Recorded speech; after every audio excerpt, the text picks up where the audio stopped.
Nuestro compañero Javier Pérez Campos daba un giro de estos de guión de Hollywood, porque cuando todos creíamos atisbar, tocar ya la solución, Tornado de Fuego, que por cierto, viéndolos en imagen, son espectaculares y dan miedo, que no nos pille ninguno en el camino, por favor.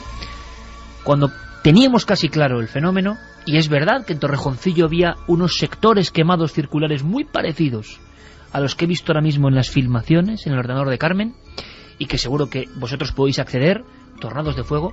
Cuando todo lo teníamos más o menos ceñido, y es siempre la humildad del misterio, Javi da un dato que no teníamos en cuenta, y que se puede corroborar. Nada quemado. ¿Qué clase de enigma se paseó por Valdepero, por esta localidad palentina, aquella tarde? ¿Por qué? Y nuestra descripción sigue con más testimonios. Doña Brígida, que tiene más de 80 años, sigue cortando leña, que es una demostración de vida en contacto con la naturaleza. Tema de la primera hora de Milenio 3. Hablaba, pero vamos, sin ningún tapujo, pánico y muerte. Pánico entre las gentes, escondiéndose bajo tierra, y muerte porque hay alguien que no sé qué pasó con él. Javi, ¿cuál es su historia? ¿No pudo escapar a tiempo?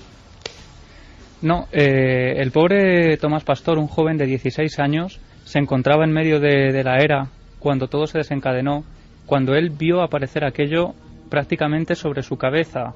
Él no tuvo tiempo para correr, estaba con su padre. Entonces Tomás Pastor corrió a refugiarse a un corral cercano junto a su padre. Imagínate, su padre estaba agarrado a un carro que tenía 2 mulas. Las mulas, al ver aquello, se asustaron tanto que echaron a correr y salvaron la vida de aquel hombre, porque aquel corral se vino abajo y acabó con la vida de su hijo. Aquí tenemos a otro de los mártires del misterio españoles, que hay unos cuantos. Fenómenos extraños, más o menos comprensibles, han dejado vidas con nombre y apellidos en el camino, en la cuneta. Tomás Pastor.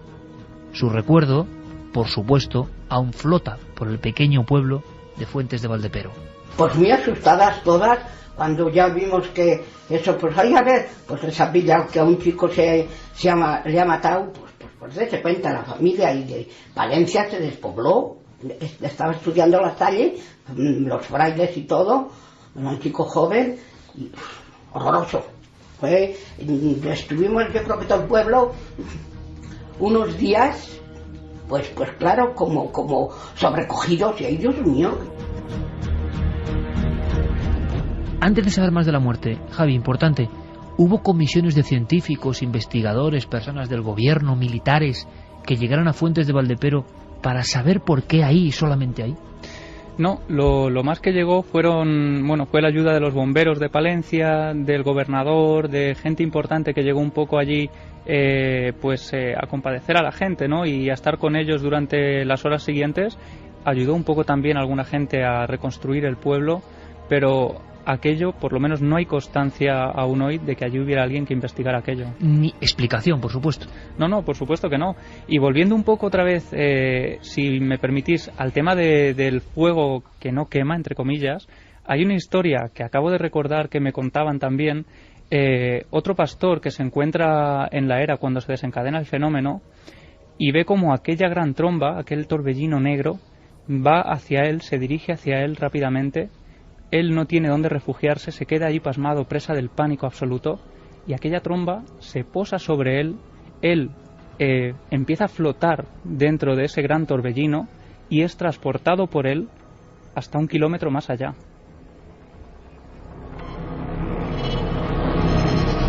Que entra dentro de la posible lógica de un fenómeno que ha logrado arrancar una fuerza importante de aire capaz de transportar, claro, vigas, casas, personas. Ahora, salir con vida. Claro, los extraños que decían que se quedó de pie 1 kilómetro más lejos y completamente indemne, prácticamente.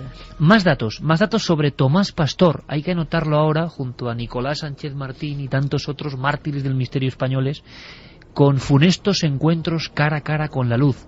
El Colás, cerca de Cambroncino, unos 20 años de este encuentro, unos 20 años antes, se encuentra con esa luminaria que le viene cortando el camino, y quizá sacarle el puñal, fue lo último que contó, fue como un gesto, como decíamos antes un Carlos Yandres, que no se debe hacer ante lo desconocido, sea una tribu, sea una luminaria. Aquello le traspasó a él y al caballo y murió a los pocos días, con una especie de agonía terrible. Bueno, pues hay que saber más de la muerte de este hombre en el año 35, después de aquel paseo fúnebre de un misterio por Valdepero. Y las buenas gentes del lugar aún se acordaban de una escena que parece de película por el dramatismo. Esta escena. Era muy majo, pero allí quedó. Que dice que decía, y pero padre, quítame esta viga que me está ahogando, si no puedo, hijo, si no puedo. Y cuando ya la gente fue y empezaron a ir sacando, cuando llegaron él estaría un poco más pillado, pues ya le sacaron muerto. O sea, que no muere en el instante, sino que algunas personas del pueblo llegan a hablar y a intentar auxiliar a Tomás Pastor. Sí, podemos decir, clasificar un poco a Tomás como una víctima indirecta del misterio, ¿no? Él no es atacado directamente por este fenómeno, pero sí que muere a causa de sus consecuencias, ¿no? Tomás estuvo unos minutos todavía vivo, prácticamente consciente, pudo hablar, como nos contaba Brígida, con alguno de aquellas personas, suplicaba que por favor le sacaran de allí y desafortunadamente nadie logró ayudarle. Yo le dije a Javi Pérez Campos, en esta investigación digna, no sé, de un Alardo Prats, José Cirré Jiménez, o sea, los míticos de la época, que acudiese a un testimonio que siempre suele quedar en las piedras y en las afueras de muchas aldeas. A veces es verdad que es fúnebre, pero ¿cuántos camposantos amigos nos hemos recorrido, no? ¿Cuántos cementerios modernos y antiguos, en escarpadas laderas y en llanuras, en países diferentes? ¿Cuántos cementerios como hacían los antiguos reporteros? Porque a veces cuando falta una foto, cuando falta una partida de bautismo o de muerte, suele estar la tumba. Y la tumba a veces es la última parada de una investigación. Y cuando el investigador en solitario llega allí, se da cuenta de que el trayecto ha tocado a su fin. Pero que eso era realidad rotunda, que eso no es fantasía, aunque luego se fantasee en generaciones posteriores sobre una cosa tan inexplicable y que nunca se ha vuelto a dar. El misterio tiene este vínculo fuerte con la tradición oral, pero hay que acudir a todas las fuentes. Ninguna fuente es tan poderosa para el investigador como el cementerio. Me imagino a Javi cuando cae la tarde abriendo la puerta a la verja del viejo y pequeño cementerio de Valdepero. Un momento como este.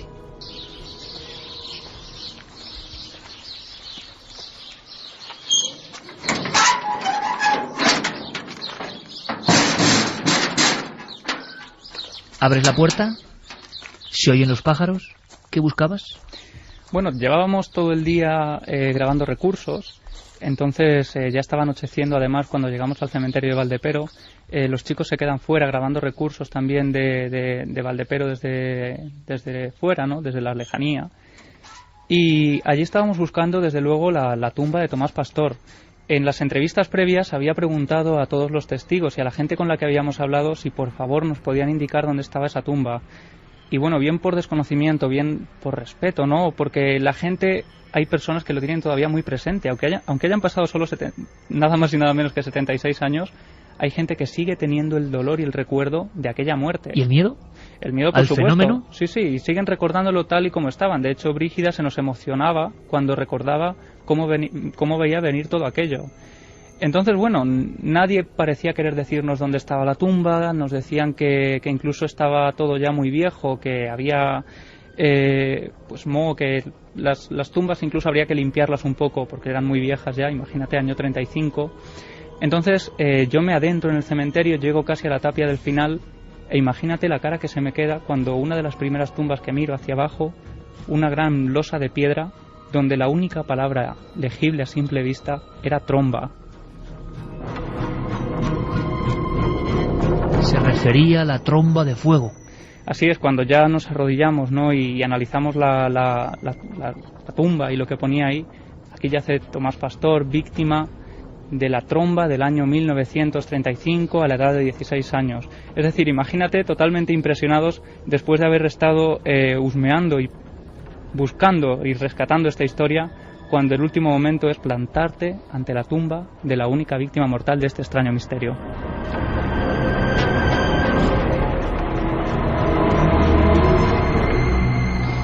Se preguntaba Eusterio Alario, otro de los grandes reporteros de la época, en el año 35. Esta ha sido la tragedia, horrible tragedia de un pueblo labriego que vivía feliz. El misterio llegó hasta este lugar. Dice, pero flota un ambiente de incertidumbre y de pesimismo por el futuro. Algunos aseguran que ¿cómo amanecerá? ¿Cómo será la noche? ¿Y dónde nos recogerán para descansar? El reportero había llegado justo después del incidente. Estaba viendo todavía las ruinas casi candentes, piedra a piedra, por el rozamiento al caerse. Un pueblo derrumbado, nadie entendía nada. Seguramente el reportero Eusterio Alario, al hacer este reportaje, pues jamás imaginó que alguien 76 años después iba a seguir sus pasos e iba a terminar en la tumba, todavía sin alzarse, sin construirse en este instante del reportaje, para verificar que los misterios españoles a veces se olvidan, quedan perdidos en la hemeroteca, en legajos, no hay investigación, simplemente se mira el cielo como hicieron en Palencia y se reza para que aquello no vuelva. ¿Pero qué era aquello? Un enigma mortal que nos ha traído el reportero Javier Pérez Campos. Gran trabajo, amigo. Hasta la próxima. Muchas gracias, Iker. Y solo un último apunte. Imagina cuando llegamos también al lugar donde comienza el fenómeno, una gran explanada verde con varias paredes desperdigadas de adobe, alguna puerta, y de pronto casi tropezamos con una piedra que llega a la altura del tobillo. Nos agachamos y era casi un homenaje a todo aquello. En esa piedra, una palabra que refleja la angustia del momento. Solo se podía leer mort. Pues esto es crónica de una investigación y de la obligación como periodistas de rescatar esta España absolutamente ancestral, mágica, misteriosa, llena de cosas. Los archivos, las páginas sepias ya de los periódicos tienen tal cantidad de información, de película, ¿verdad? No solo la tumba, sino esos vecinos viendo cómo lentamente el fenómeno extraño, el extranjero, el forastero, el no invitado, se está paseando a las 2 de la tarde por un pueblo desolado. Ha caído la noche en el día, todos signos para algunos del fin del mundo, claro, ¿qué iban a pensar? Ahora bien, ha pasado tanto tiempo y solo podemos rodear el fenómeno con hipótesis. Solo él, solo el origen, solo el epicentro de este misterio sabe quién era y por qué llevó la desolación a un pequeño pueblo de Palencia que, eso sí, ha sabido levantarse y vivir feliz, pero siempre con ese recuerdo. No todo es lo que parece. Milenio 3, Cadena SER, Iker. Jordan nos dice, creo que para saber si fue un tornado habría que investigar si se produjo un incendio forestal, que es la base de estos tornados. Aparte de que es muy extraño porque los tornados de fuego se consumen rápido. Por cierto, Javi, ¿hubo algún incendio forestal que se sepa en ese momento para generar el fenómeno? No, prácticamente ninguno, y tengamos en cuenta la hora, la estación del año. Si ese fuego hubiera quemado, todo lo que estaba seco habría salido ardiendo, ¿no?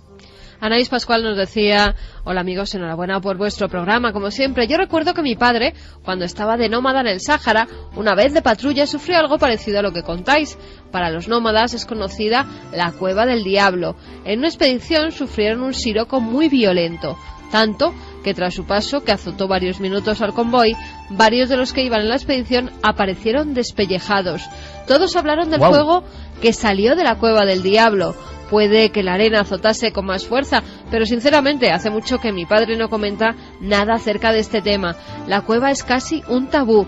Todos dicen que allí, además de murciélagos, había algo más, una huella de un pie inmenso, de gigante, y una sensación de desazón incomparable. ¡Qué maravillosa historia en tan solo unas pocas líneas! No solo la página o este blog de Carmen, sino que se han encontrado hoy con una enorme sorpresa. De alguna forma el gabinete del doctor Camacho y sus noticias insólitas y tóxicas, extrañas y tóxicas. Su mundo, su forma de ver las cosas. No puedo añadir más, lo iréis descubriendo. Es verdad que Santi puede sorprendernos con un amigo repentinamente, como la pasada semana, que provocó hilaridad, como es normal, la teoría de aquel hombre furgoneta en ristre que anunciaba por una parte de Estados Unidos que John Lennon había sido acribillado no por David Chapman, sino por Stephen King. y defendía vehementemente esa teoría. Claro, esto es tremendo, pero Santi es capaz de pasar de eso a información pura, dura, auténtica, de sus conspiraciones. Todo eso es su mundo, pero a veces, de pronto, surgen documentos reales. Yo siempre tengo que decirle a Santi, oye, Santi, esto es auténtico, de verdad, y tanto. Y volvemos a los archivos del FBI, que están dando mucho que hablar. Claro, estamos en tiempo de lectura, análisis, y van surgiendo cosas. Algunas cosas tienen que ver con personajes muy famosos, con ovnis y también con increíbles explosiones de artilugios en los cielos. Que suene el piano, que llega el tiempo de Santiago Camacho.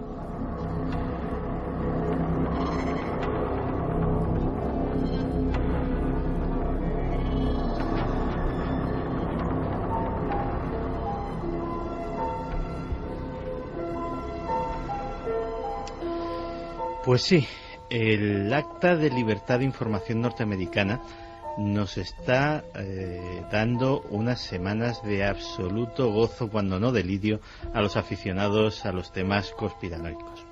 Y es que cuando no es esa fantástica web del FBI que nos descubre cosas, son documentos que piden investigadores privados y que arrastran informaciones absolutamente novedosas. Fíjate, cualquier historia que combine los ovnis con el asesinato de John Fitzgerald Kennedy, yo creo que es una auténtica mina de oro para los teóricos de la conspiración. Y eso es justo lo que descubrió William Lester, que era un señor, que es un señor, que está a punto de publicar un libro que no tiene nada que ver con los ovnis ni con lo misterioso. De hecho, se titula Una celebración de la libertad, John F. Kennedy y la nueva frontera. Es uno de tantos tratados académicos sobre la presidencia de Kennedy, y a través del Acta de Libertad de Información, pues digamos que pidió una revisión de qué documentos pues ya estaban disponibles para poder ser desclasificados en cuanto a la correspondencia personal de Kennedy, etcétera, etcétera, y pues ir completando su libro. Y mira por dónde se encuentra con dos documentos absolutamente desconocidos y que automáticamente tanto a los ufólogos como a los conspiracionistas los han revolucionado de manera completa.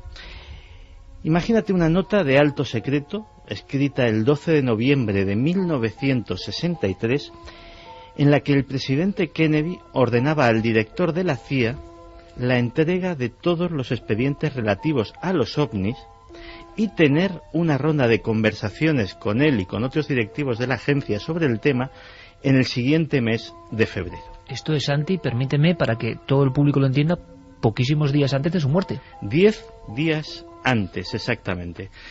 Claro, automáticamente los más suspicaces han hilado las dos cosas. Dice, bueno, Kennedy pide esos documentos, 10 días después lo matan, a ver si...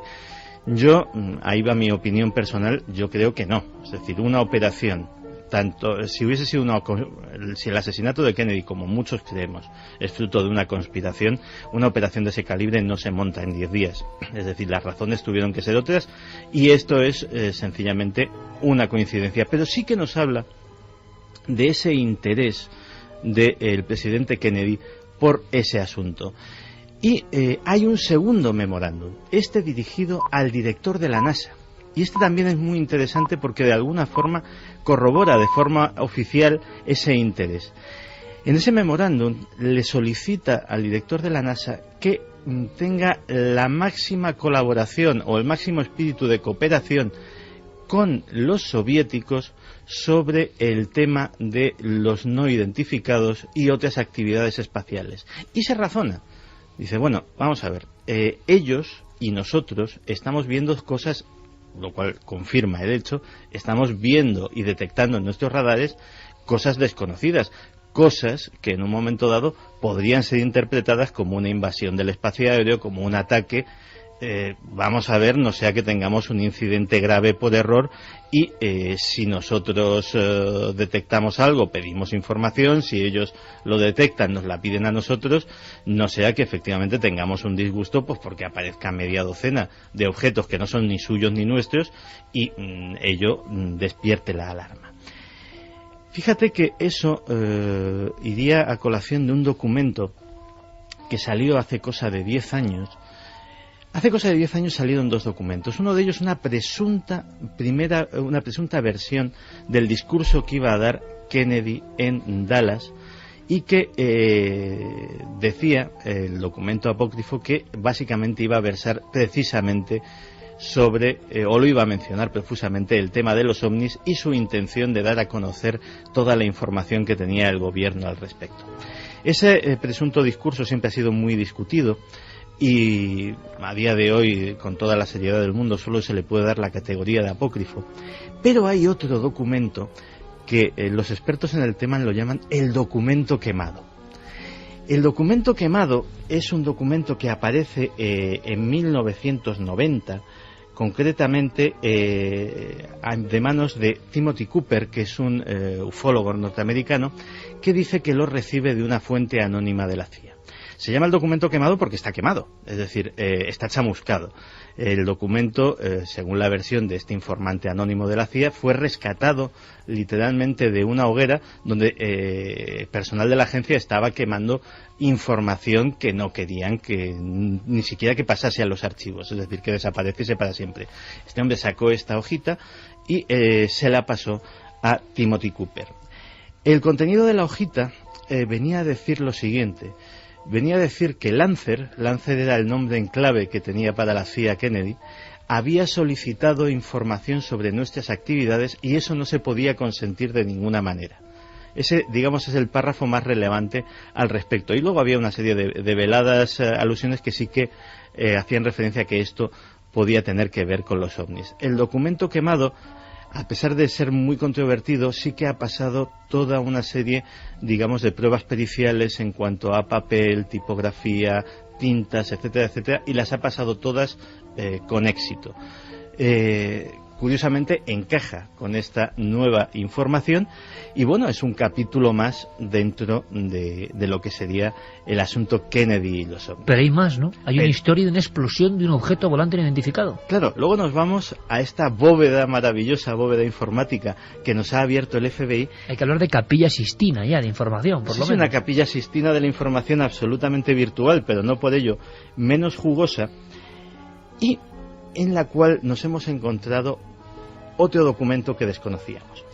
Un memorándum firmado el 4 de abril de 1949, en lo cual un agente del FBI informa a sus superiores de que varios policías y oficiales de las Fuerzas Armadas habían sido testigos de una extraña explosión en el estado de Utah.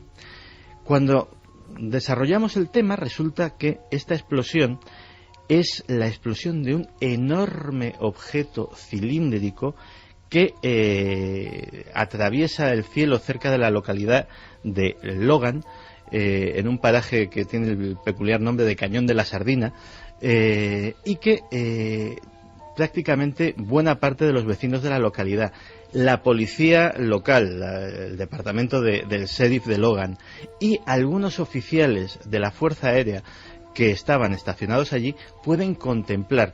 Incluso se habla de que se podía intentar incluso triangular el lugar sobre el que tuvo lugar la explosión para ver si hay algún tipo de restos. Este memorándum está archivado en la zona de platillos voladores de esta bóveda ya no secreta del FBI, y es uno de los documentos pues posiblemente menos conocidos o que aportan un conocimiento de un caso que no conocíamos con respecto a esos misteriosos años 40 en los que empezó el fenómeno ovni como los conocemos ahora. O sea, Santiago, otro UFO crash, otro supuesto platillo volante u objeto que explosiona y del que no teníamos idea hasta este documento.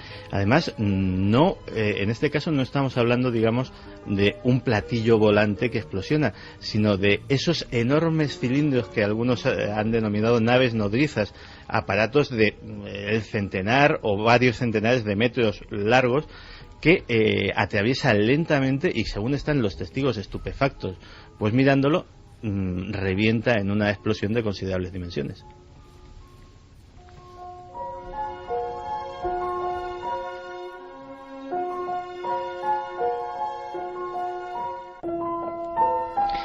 Bueno, pues la CIA sigue arrojando información que es muy interesante, que está siendo analizada y, por supuesto, Santiago siempre dará buena cuenta de ello. Es raro un detalle, Santi. Antes de hablar de un tema ahora que da bastante miedo, hay unas imágenes tremendas de una niña encadenada. Vamos a viajar a Perú. Que claro que Perú sale muy comentado en el programa, pero es que yo no sé por qué. Perú es como un vergel de noticias de este tipo. De misterios, y de misterios, en este caso misterio muy dramático. Pero hay una cosa, bueno, luego lo comentaré mejor, porque ahora nos metemos en camisa de 11 varas, de lo demoníaco, lo extraño. Pero ha pasado algo. En el mismo instante en que Guillermo ha volcado la sección de Santi con sus noticias, ha pasado algo. Una extraña vigilancia. Luego, Santi, a ver si me cuentas algo. Ahora vamos con temas que ponen la carne de gallina, cadenas, Perú y una niña.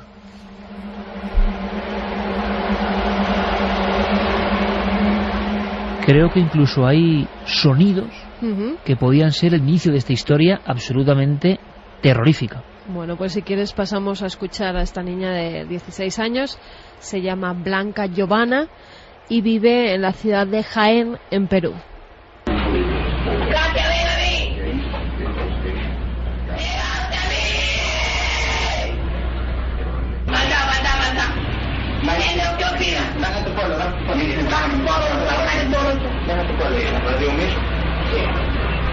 Usted es científico, ¿no? Katia, ven a mí. ¡Llegaste a mí! ¡Fernanda! ¡Llegaste a mí, Fernando! ¿Quién es Fernanda? Mi esposa. Hay que interpretar esto. ¿Qué está pasando ahí? Pues fíjate, esta es una chica de 16 años que hace 3 semanas estaba realizando la ouija con unos compañeros del colegio. A raíz de jugar, entre comillas, a la ouija, pues empieza a tener unos comportamientos extraños, hasta tal punto que los padres tienen que encadenarla directamente con una larga cadena para que no se haga ella ni daño ni haga daño a los demás, porque se lanza literalmente hacia las personas. Habla de las fuerzas oscuras, del demonio, del diablo. Has oído esa voz gutural, ¿verdad?, que tienen casi todas las poseídas.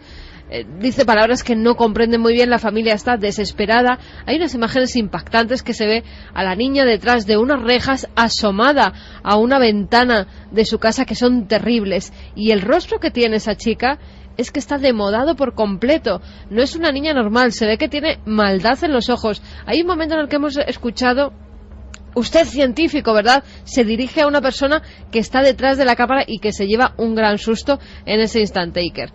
No saben qué hacer con ella, han pedido la ayuda de un psiquiatra, de un psicólogo, porque realmente no saben si está poseída. Es que estaba haciendo daño no solamente a ella, sino también a los demás, y que estaba atacando a la gente. Hasta que a esta pobre cría no la ayuden, no la lleven a un centro especializado o de psiquiatría, o un exorcista realice algunos rezos sobre ella para que calmen ese estado de histeria en el que se encuentra, pues por el momento no pueden hacer otra cosa. Pero porque es que ella misma puede hacerse daño, porque ya te digo que estaba agarrada a los barrotes de su cuarto y se puede lanzar en cualquier momento. Y la familia certifica que era antes de hacer, que había habido un juego, una práctica de la ouija. 3 semanas antes. Y sí, claro, dices poseída, o que ella cree que está poseída, evidentemente, esa noción, ¿no?, de estar infectado por el mal, y que realmente provoca unos estados de violencia atroces. Es curioso porque también de América, y concretamente de América del Sur, nos llega una noticia que tiene que ver con ritos, con amuletos, con significado de piezas concretas, y que luego, por lo menos lo que denuncian algunas personas, es que empieza a haber problemas. Yo siempre me acuerdo de Antonio José Alés, Alés, que sabía de radio mucho. Algunas veces hablaba, yo tampoco lo entendía muy bien, pero daba mucho miedo escuchar a Alés cuando decía esas cosas, y tú te acordarás perfectamente, Santiago. Le llamaba gente de vez en cuando, era un programa como más de toma y daca, y él incluso aconsejaba a la gente, que es algo difícil, ¿no?, opinar y contar, bueno, pero aconsejar. Pero Alés lo hacía, se metía en ese barrizal y a veces salía pues con bastante elegancia de él. Pero recuerdo más de una llamada, y 2 y 3, ya en los años 80, que alguien decía que en su cuarto, por ejemplo, estaban empezando a pasar cosas extrañas. Un oyente cualquiera, escuchando la radio, años 80, 85, 86, recuerdo las llamadas de algunas personas que hablaban de una figura repentinamente junto a la cama o junto a la puerta, señalando un punto. Se convirtió casi en un clásico en Madrid a final de los 80, por lo menos las llamadas contando, aterrorizadas las personas, que había como alguien señalando un punto. Bueno, Aleix de inmediato hacía una pregunta que a mí me extrañaba, y es: ¿hay algún objeto de algún difunto que usted guarde en su domicilio, en su cuarto? Claro, muchas personas pues tenían el reloj del abuelo, la joya de la madre ya muerta, la cadena de... que es lo lógico, que imagino que en todas las casas de España y del mundo habrá cosas de nuestros antepasados. Bueno, pues Aleix siempre incidía, yo no sé de dónde viene esto, en que no había que tener ninguna cosa que hubiese pertenecido incluso a nuestras generaciones, porque se generaban estos fenómenos. Fíjate, hasta que me preguntabas si me acuerdo. Te voy a comentar una... Tú también lo pasaste mal aquella noche. No, o sea, no solo me acuerdo personalmente, sino que te voy a hacer una pequeña confesión personal. Yo, como todo el mundo, tengo objetos, concretamente sobre todo de mi abuelo, que era un hombre al que quería muchísimo. Pero me acuerdo de aquellas historias de Aleix. Están en el trastero, varios pisos por debajo de mi casa. Desde aquella emisión. Era grande Aleix, para generar esto, desde luego. Bueno, pues yo creo que no pueden ser malos si son de familiares y de eso y siempre nos acompañan.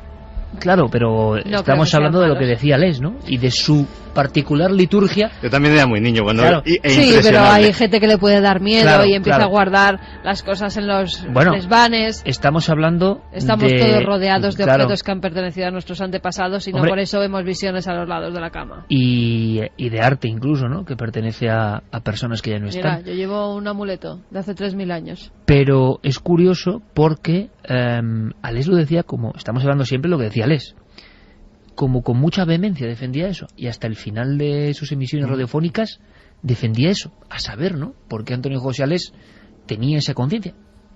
¿Le habría pasado algo a él? Pues no lo sé, pero lo cierto es que en América hay muchos ritos de mantener ya no amuletos, collares, anillos, sino cosas un poco más tenebrosas. Huesos.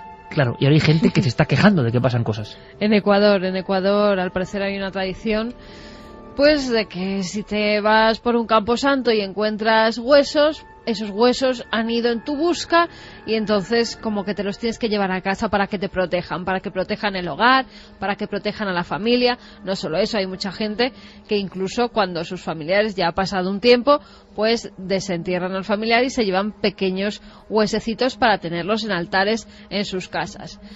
A raíz de eso, ¿qué está pasando? Pues que mucha gente dice que cuando ha entrado esa pequeña reliquia, ese pequeño huesecito en la vivienda, han empezado a ocurrir cosas. Fenómenos paranormales, puertas que se abren y se cierran, una especie de sombras que recorren los pasillos, las habitaciones, familiares que empiezan a sentirse mal cuando llegan a esa casa y no saben por qué, y no saben incluso que ese hueso está dentro de esa vivienda. El caso de Iker es que y que han descubierto quizá a posteriori que estaba el hueso después de ciertos fenómenos. Muchos de ellos lo que han decidido es coger esos huesos y volver a la tierra, volver a enterrarlos, darles, en este caso, un entierro justo, digámoslo así, rezando unas oraciones para que esos espíritus, pues al parecer se calmen. Pero recordemos también que desde la Edad Media, pues las reliquias de santos han estado por todas las iglesias y por muchas casas, por muchas viviendas.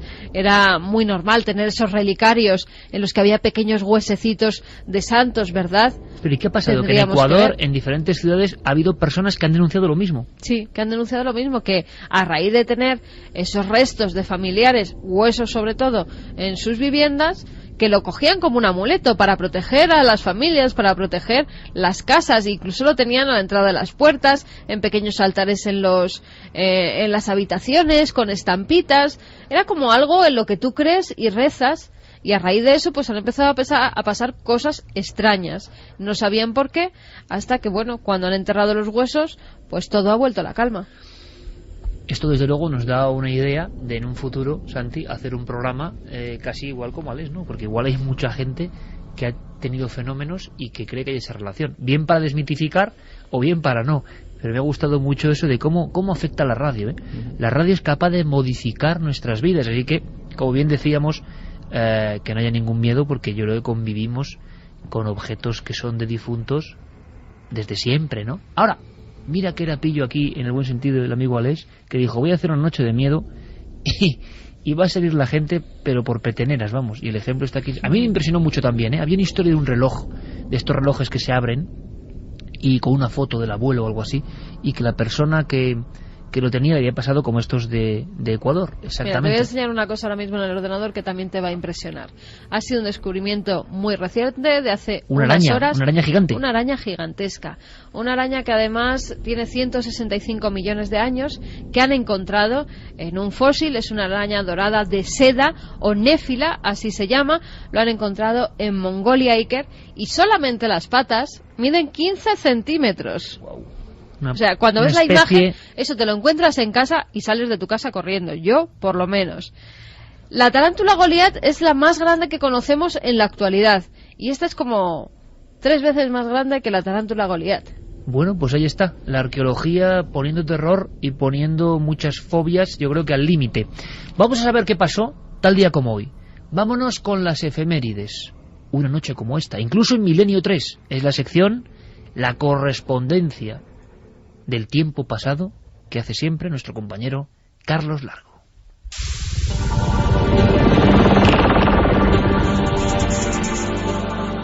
...24 de abril de 1964... el policía Loni Zamora informa del avistamiento de un extraño objeto en Nuevo México. Desde entonces, el suceso sería conocido como el caso Socorro. Entonces él se da cuenta que en la panza de este objeto hay un signo en rojo, que es una especie de V invertida, con una serie de líneas paralelas, 3 líneas paralelas en concreto. No se sabe si justo debajo de ella o por en medio. Se dijo que se había manipulado cómo era ese signo que encontraron en la panza del ovni. ¿Para qué? Para que las investigaciones pudieran llevarse a cabo en completo secreto. 24 de abril de 1967, el cosmonauta Komarov fallece tras múltiples problemas en la Soyuz 1. Su cuerpo acabó totalmente carbonizado.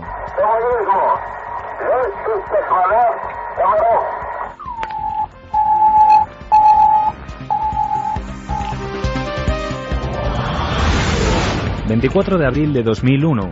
Se prohíbe en la Unión Europea la utilización de harinas cárnicas para alimentar al ganado. El motivo principal, la crisis generada por el síndrome de las vacas locas. El propio agricultor, el propio ganadero tiene una sensación de que, aparte de tener un animal enfermo y de ver en riesgo su propio medio de vida, tiene la sensación que en cualquier momento lo van a detener por envenenar a una población sin haber contribuido nada. 24 de abril de 2006, la efeméride de Milenio 3. La nave del misterio daba en primicia 2 sorprendentes noticias. La sonada detención de Zósimo Pascual Recuero al descubrirse el cuerpo de su hermana Aurora emparedada en su domicilio, y un extraño incidente ocurrido en el cementerio de Peralada, en Girona. Y se encontró con una otra lápida sacada de sitio, con un nicho abierto, con un ataúd reventado, abierto por todos los sitios, con todos los huesos y todas las sábanas por el suelo, y con un hornillo, con un cazo, con un tetabric de caldo y unas tazas, el cual se desprende de que hicieron hervir el caldo del tetabric con huesos y parece ser que se lo bebieron.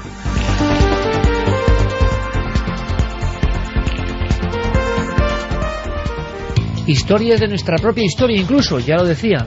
Vaya casos, vaya incidentes. Por cierto, hay uno que realmente parece también anacrónico, digno de la crónica de Carlos Largo.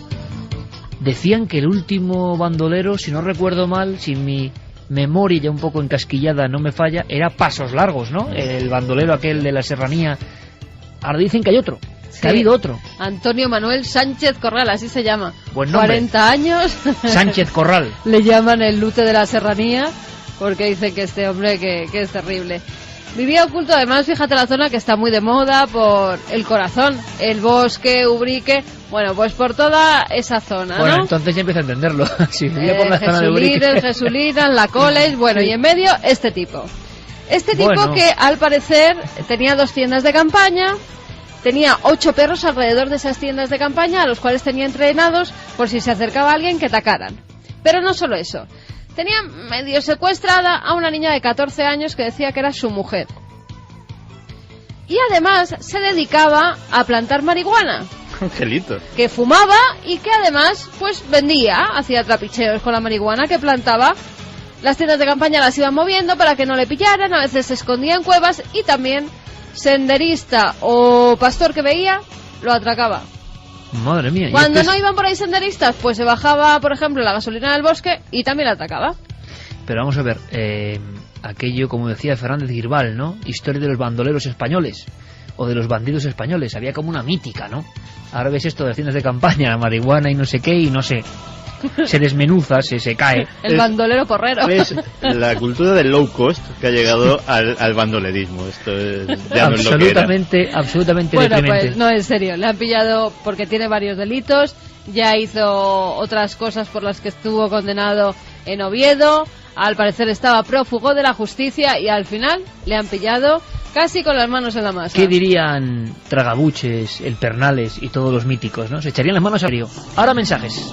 Vamos con los ganadores, Iker, de estos 3 libros, la trilogía de Santiago Posteguillo, Las Legiones Malditas. Está publicado por Editorial. Que sí, en principio daba mala suerte y cuando se deshicieron de él, pues bueno, empezó es a ir que todo bien. Hay cosas que impregnan mucho la mentalidad, eso de objetos que dan buena suerte y mala, es de lo que más funciona porque todos tenemos una tendencia, esta cosa nos da buena suerte y esta mala. Y luego el objeto de mala suerte es un chivo, nunca mejor dicho, un chivo expiatorio. Tú identificas en tu casa, esto es lo que me ha traído esta racha, haces el ritual de desprenderte de ello y de alguna manera es como las hogueras de San Juan, y estás iniciando la voluntad de iniciar una etapa nueva y algo de efecto o como hace. el mal de ojo, que si crees en él, pues hay gente que puede tener mal de ojo. Si no crees en él, no te afecta. Hemos cogido quizá el peor de los casos. Puede ser. Hace un tiempo investigué en un libro que se llamó La Noche del Miedo unos sucesos ocurridos en un punto concreto del Nacional 5, a su paso por la base de Talavera la Real. Con todos los testimonios que recogí, con fragmentos de uno, ideas de otro, hemos intentado componer la biografía de un personaje que allí conocen como la Portuguesa. Hay quien habla de una mujer atropellada. Hay quien habla de una visión de una especie de mendiga con un niño en brazos que se cruza en mitad del camino. ¿Habéis oído hablar de estas historias? Carmen, antes de escuchar la dramatización, de meternos en 12 minutos de auténtica tensión, abrimos líneas. Claro que sí, que hay líneas abiertas en esa vía de contacto 7640, palabra clave Milenio, espacio y como siempre lo que queráis. Además sí que hay mucha gente que en estas fechas está viajando en estas carreteras por la noche para reunirse con su familia mañana, ya hoy, que es el día de Nochebuena. Todas esas personas que van, que pongan el oído, que lo agudicen y que se metan en la historia, en esta terrible historia ocurrida en una carretera como las que ahora van circulando. Bueno, además no es difícil quedarse con esta historia. En ese punto kilométrico se habla de eso, de una figura, de un accidente, de la repetición sistemática de la misma presencia. Y también hablan de militares que vieron algo, de algunos que incluso dejaron una carta escrita y se pegaron un tiro en la boca después de estar obsesionados con esta aparición. Noche de invierno, noche como la de hoy. Este es nuestro particular regalo de Navidad.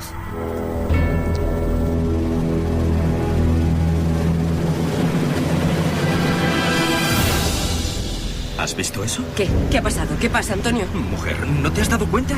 Estaba allí, junto al árbol. ¿No lo has visto? Voy a dar marcha. No, déjalo, no sigas. Por favor, vámonos de aquí ahora mismo. Pero, mujer, yo he visto algo ahí que... Que he dicho que nos vayamos de aquí, por el amor de Dios. ¿No me estás oyendo?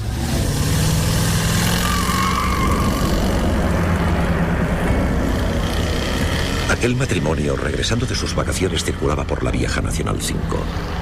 Eran ya cerca de las 3 de la madrugada y ambos, aunque solo fuera por una fracción de segundo, habían visto lo mismo.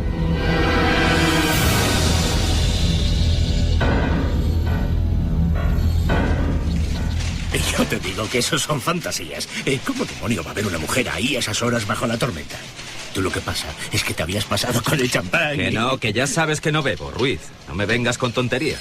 Estaba allí y yo la vi. Estaba mirándonos fijamente, muy cerca del arcén. Mi mujer desde entonces tiene pesadillas. Esa noche se puso muy nerviosa porque la vio como yo. En un primer momento no quiso decírmelo, pero fue al parar cuando le entró la histeria. Yo miré hacia atrás por el espejo y no lo sé.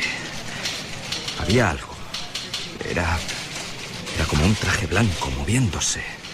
Un traje roído, como de mendiga, lleno de manchas. Creo que era una mujer con el pelo mojado. Dios. Lo que no puedo olvidar es la cara alargada, huesuda, acercándose entre la oscuridad. Es algo que no se me va de la mente. No se me va. Caramba, Antonio, no te pongas así. La verdad, yo bromeaba, pero te juro que no quería... Estaba bajo el árbol y juraría que lo que acunaba era un niño. La vi como en un flash, en el momento de dar las largas. Estaba allí, Ruiz, te doy mi palabra que estaba allí y que quería decirnos algo. Pero seamos lógicos. Quizá fuese una vagabunda. Alguien perdido en mitad de la lluvia. Tampoco es demasiado extraño. Es que había algo más. Algo que no estoy seguro de si es imaginación mía, porque ni siquiera se lo he querido preguntar a mi mujer.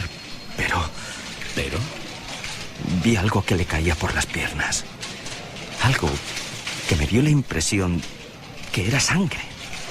Como si aquella mujer perdida acabara de ser acuchillada o asesinada allí mismo. Durante varias noches Antonio Beltrán no pudo conciliar el sueño. Más de una vez estuvo tentado de coger el coche y acercarse de nuevo a aquel lugar en mitad de la madrugada. Pero al final algo, quizá el instinto, le hacía desistir. A pesar de ese miedo, su curiosidad iba creciendo, al mismo tiempo que el silencio de su esposa se hacía cada vez más profundo y distante. ¿Qué te ocurre, mujer? Te veo muy desmejorada. Nada, tómate el café. Son esos sueños que no me dejan en paz. ¿Sueños? ¿Y qué es lo que sueñas, querida? Tú también lo haces. Me he despertado varias noches y te he visto hablando solo. Es como si los dos estuviésemos soñando lo mismo desde aquella noche. Por favor, basta ya de seguir con esa historia. Lo que vimos fue un simple reflejo. Mira, he leído en un libro que los científicos tienen una explicación para estos efectos. La lluvia, los faros del coche y el asfalto producen una especie de espejismo. Lo que tú digas. Me vuelvo a la cama.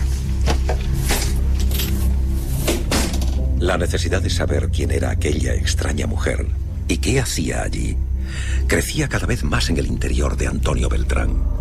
Al mismo tiempo era consciente de que casi todas las noches algo se cruzaba en sus sueños, una y otra vez, con gran definición. Era sangre, viscosa sangre humana, chorreando en un reguero carretera abajo, hasta humedecer la tapia blanca. No te negaré, querido amigo, que más de uno de los soldados han visto lo mismo que tú. ¿Pero exactamente en el mismo sitio? Junto a la vieja tapia, bajo el árbol, allí mismo. El despacho del sargento Arias era austero y viejo. Desde la ventana podía verse la carretera y el punto exacto del que estaban hablando. La amistad forjada desde hacía más de 30 años y los rumores que circulaban por una ciudad como Badajoz habían llevado a Antonio hasta allí. ¿Y es verdad lo que cuentan del soldado aquel que una noche... Tan cierto como este informe. Ahí lo tienes. Pero, por favor, que esto quede entre nosotros. Ya ves que aquí callar una historia es difícil. Te aseguro que me expedientarían si cuentas esto a alguien o se entera algún superior. Todo el mundo guarda silencio sobre la portuguesa. Pero en estas hojas aparecen más testigos. ¡Santo cielo! Toda esta gente la ha visto desde que aquel chico... por cierto, has dicho la portuguesa. Aquí se cuenta una historia muy antigua, quizá de los años 40, de una mendiga que fue atropellada justo ahí. No se encontró el cuerpo ni al culpable. Pero parece que una mujer embarazada no fue socorrida y quedó allí desangrándose con el bebé en las entrañas durante toda la noche. Una noche de tormenta. Eso dicen, una noche de perros. Y desde entonces toda esa gente que aparece en estos informes ha venido a la base a denunciarnos lo mismo, la misma aparición. Bueno, sobra decirte que todo esto se guarda en ese mismo cajón y de aquí ya no sale.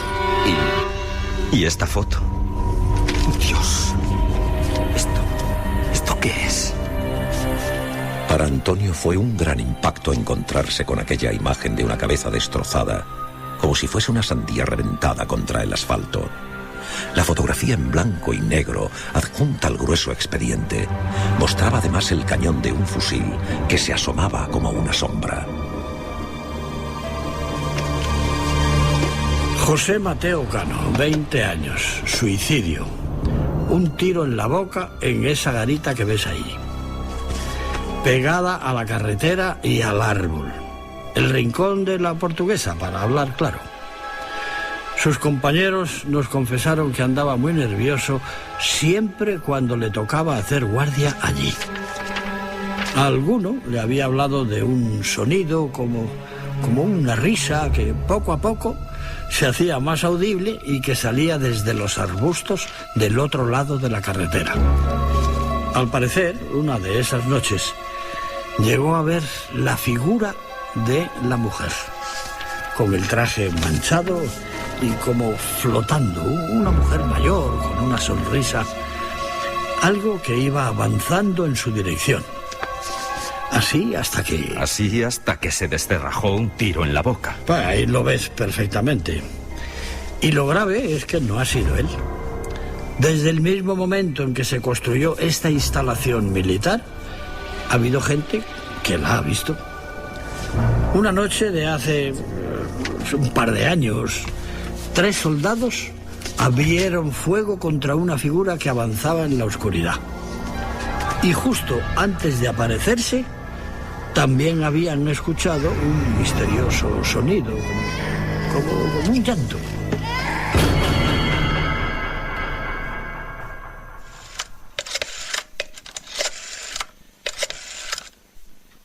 Hola, cariño, ¿cómo estás? He descubierto algo importante. Aquella noche Antonio llamó a su mujer consciente de que había llegado el momento de regresar al punto donde se habían encontrado con el misterio.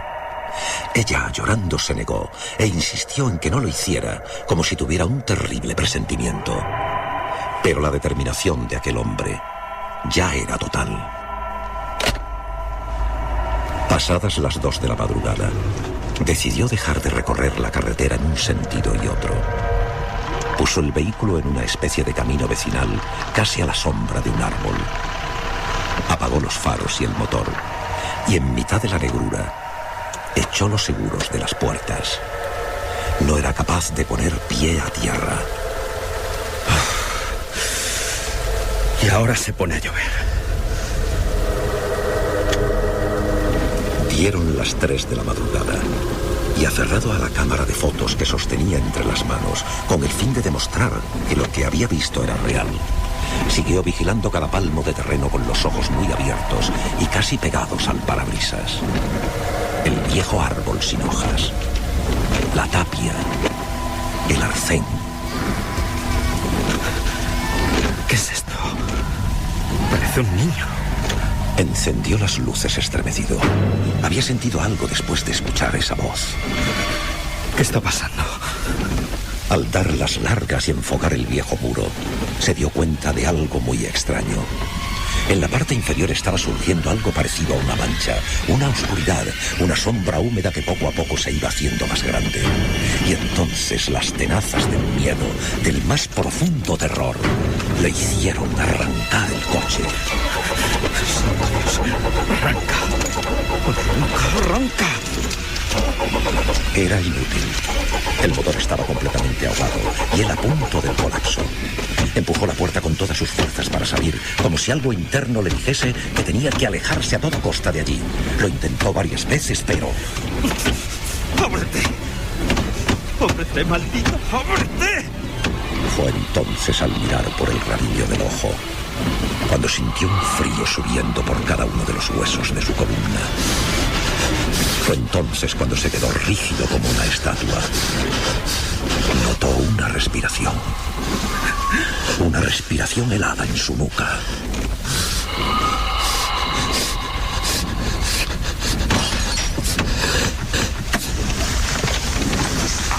¡Socorro!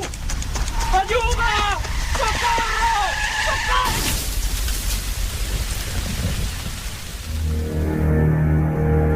Antonio Beltrán vio algo antes de morir atropellado en mitad de la vieja carretera nacional. Algo en el asiento de atrás de su propio vehículo.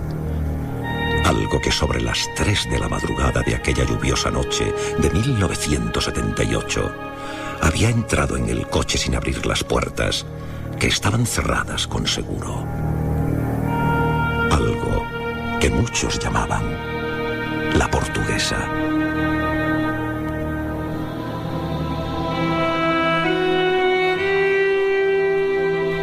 Cuando esa misma madrugada sobre las 5:30, la policía llegó a casa de su esposa, esta se encontraba temblando, llorando sin consuelo, como si sus propias pesadillas le hubiesen informado con antemano de lo sucedido. Había estado soñando con la misma imagen que le atormentaba desde hacía días. La sangre circulando por el asfalto una y otra vez, como en un mensaje de alerta. La sangre roja, que esta vez era de su propio marido.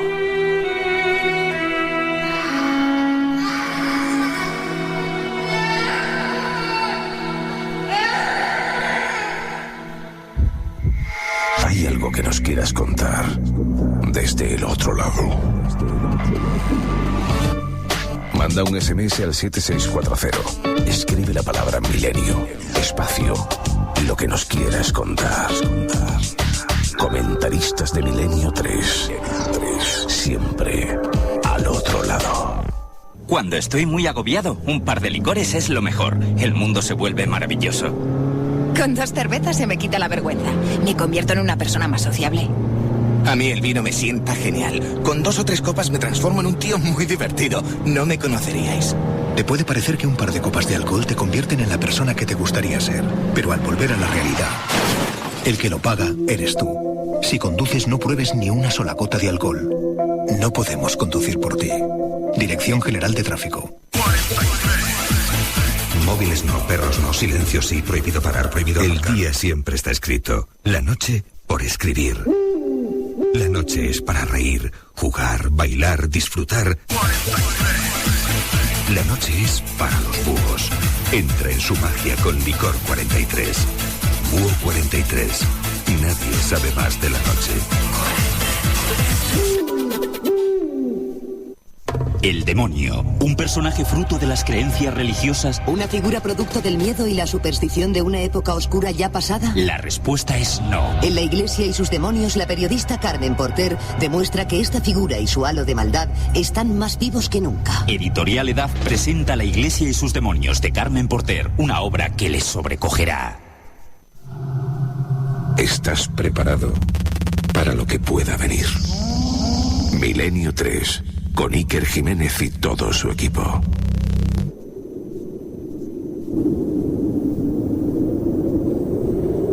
Y vamos ya con los mensajes que nos llegan a través de esa vía de contacto, el 7640, palabra clave milenio, espacio y como siempre lo que queráis. Juanjo desde Valencia nos dice: qué oportuno programa. Yo sí he tenido la visión de una figura en el asiento de atrás. Antiguamente en el norte de Europa enterraban a los suicidas en los cruces de caminos con las cabezas cortadas.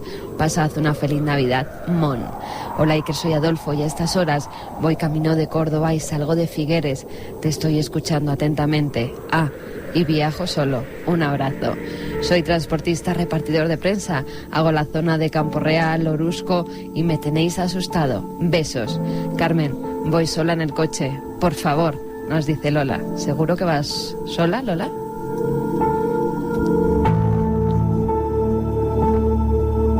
Ayer pasé con la grúa por la C44 en Tarragona. Hay un túnel donde dicen haber visto a una mujer de blanco. Aún casi no habéis empezado y ya tengo los pelos de punta. Además, esta madrugada me voy de viaje hacia Extremadura, nos decía Jaime desde Madrid. Vaya con el tema de hoy. Me tenéis con las luces de la cabina encendidas cada 2x3. Cada vez que paso por el Alto de Itziar en Guipúzcoa, a mi novia y a mí pasamos pánico por el miedo a que se nos aparezca la chica que aparece. Y van desde Donostia.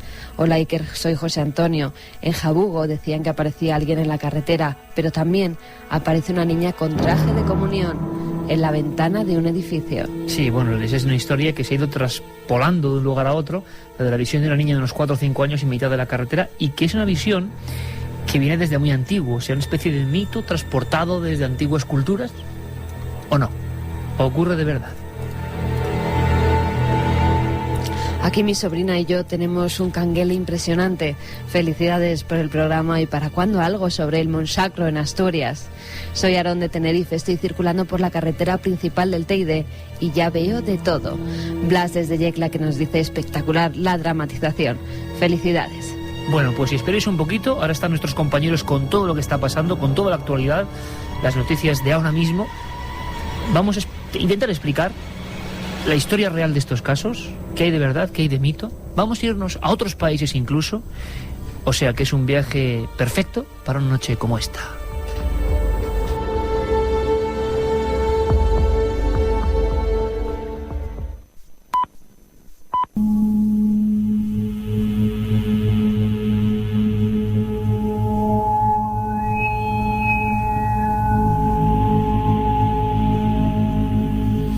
Y 5, regresamos después de la información. Vuelve a cambiar el ambiente. Noel Calero en la nave del misterio, que hoy repetimos, bueno, pues vaga por diversos rincones de España y de todo el mundo, por las carreteras secundarias sobre todo. Nuestro compañero Alberto Granados, que luego nos va a hablar de extraños casos con una densa niebla. ¿Leyenda urbana o realidad?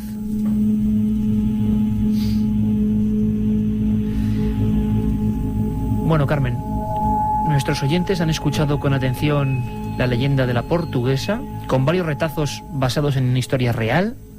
Por cierto, nos están preguntando si pasado mañana, domingo, efectuamos el programa por ser Navidad, y por supuesto que sí, cuarto milenio, además con un tema muy especial, códigos secretos de Jesucristo, código da Vinci, cena secreta, a la hora de siempre.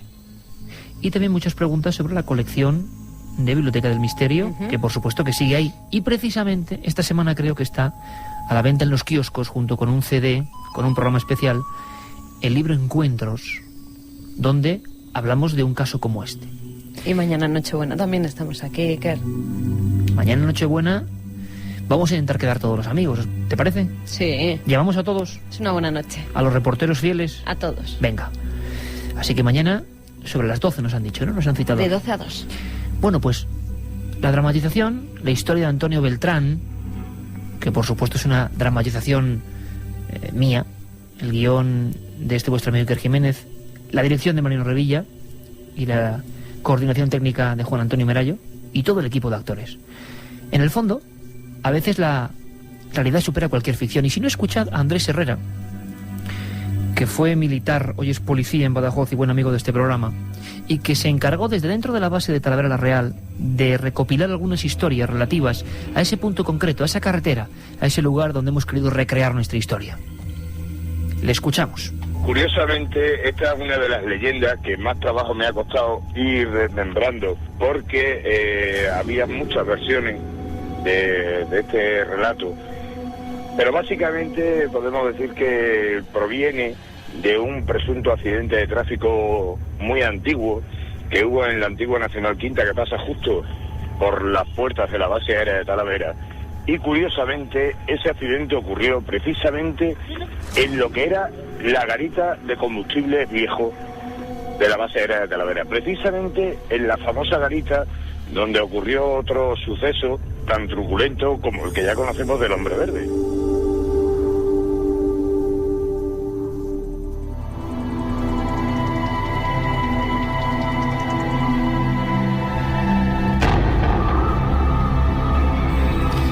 Ahí está el testimonio de Andrés Herrera, un hombre que trabajó, pero vamos, con sudor y con lágrimas, recopilando una información que suele estar siempre secreta, quizá porque, como decía él, ese incidente de la noche del miedo esos 3 soldados que disparan contra una figura que se aproxima a ellos con brazos en cruz en mitad de la noche, en ese punto concreto del Nacional 5, la antigua Nacional 5, pues motivó una operación de silencio tremenda. Sin embargo, es curioso que el mito, la historia y la leyenda, muchos años antes, se producía exactamente ahí. A veces es singular cómo en algunos sitios se solapan las historias, una detrás de otra y siempre en el mismo sitio.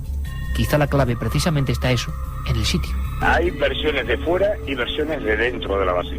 Hay versiones de personas que han pasado por esa zona de la base de Talavera, de la antigua Nacional Quinta, que va de Madrid a Badajoz, en el sentido de que, bueno, se encontraban con una figura fantasmal, habitualmente vestida de blanco, con una especie de vestido largo hasta los tobillos, sin mucha definición. Eso por lo que respecta a los conductores. Pero por lo que respecta a los soldados de la base, incluso algunos que han llegado incluso a disparar a la figura por puro miedo, y nos consta de forma fehaciente que lo han hecho, esta figura ha llegado incluso a la tapia de la base, digo, a atravesar el sentido literal, desde la carretera hasta el interior de la base, y una vez dentro ha desaparecido.